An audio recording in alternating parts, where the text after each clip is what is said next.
State dam safety బృందం మరోసారి కాళేశ్వరం ప్రాజెక్టును సందర్శించింది. ఇప్పటికే మేడిగడ్డ, అన్నారం బ్యారేజ్లపై నివేదిక ఇచ్చిన నేషనల్ డ్యామ్ సేఫ్టీ బృందం మరోసారి ప్రాజెక్టుపై లోతుగా అధ్యయనం చేస్తోంది. ఇవాళ బ్యారేజ్లను పరిశీలించబోతున్న స్టేట్ డ్యామ్ సేఫ్టీ బృందం మేడిగడ్డ, అన్నారం, సుందిళ్ల బ్యారేజ్లపై రిపోర్టు తయారు చేయబోతోంది. ప్రాజెక్టులో డిజైన్ ప్రకారమే నిర్మించారా లేదా డిజైన్లో లోపం ఉందా, నాణ్యత లోపించిందా అనే అంశాలపై ఆరా తీయబోతోంది. ప్రాజెక్టుపై నేషనల్, స్టేట్ బృందాలు రెండు వేర్వేరుగా నివేదికలు ఇవ్వబోతున్నాయి.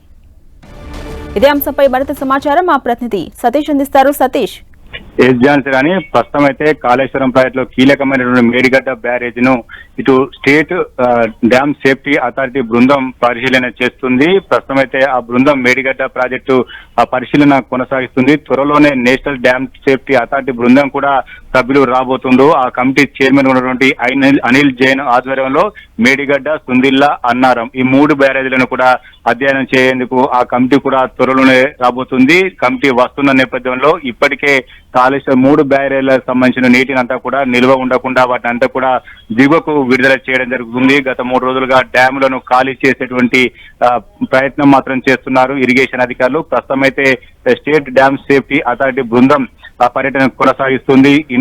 ఈ బృందంలో central soil and metal research station సంబంధించినటువంటి శాస్త్రవేత్తలు కూడా ఉన్నారు. ఎందుకు కుంగుబాటు జరిగింది, ఎక్కడ లోపాలు ఉన్నాయి, అసలు ప్రాజెక్టు తిరిగి మరమ్మతులు చేసే అవకాశం ఉంటుందా లేదా అనేది మాత్రం ప్రస్తుతం స్టేట్ అథారిటీ బృందం ఒక నివేదిక రూపంలో ప్రభుత్వానికి అందించనుంది. మరొకసారి కూడా ఇటు నేషనల్ డ్యామ్ సేఫ్టీ అథారిటీ బృందం మూడు ప్రాజెక్టులను పర్యటన చేయబోతుంది. పూర్తిగా పరిశీలించి అధ్యయనం చేసిన తర్వాత మరొకసారి కూడా నేషనల్ డ్యామ్ సేఫ్టీ అథారిటీ బృందం ఒక నివేదిక కూడా నివేదిక తయారు చేసి ప్రభుత్వానికి అందించబోతున్నారు. ప్రాజెక్టు కుంగిన సమయంలో ఎన్డీఎస్ఏ బృందం పరిశీలన చేసింది. మరోసారి కూడా ఆ బృందం రాబోతుంది. మొత్తానికైతే ఈ నివేదికలన్నీ కూడా ప్రభుత్వం అందించిన తర్వాత ప్రభుత్వం ఏ రకంగా ముందుకు వెళ్తుందని మాత్రం వేచి చూడాల్సి ఉంది.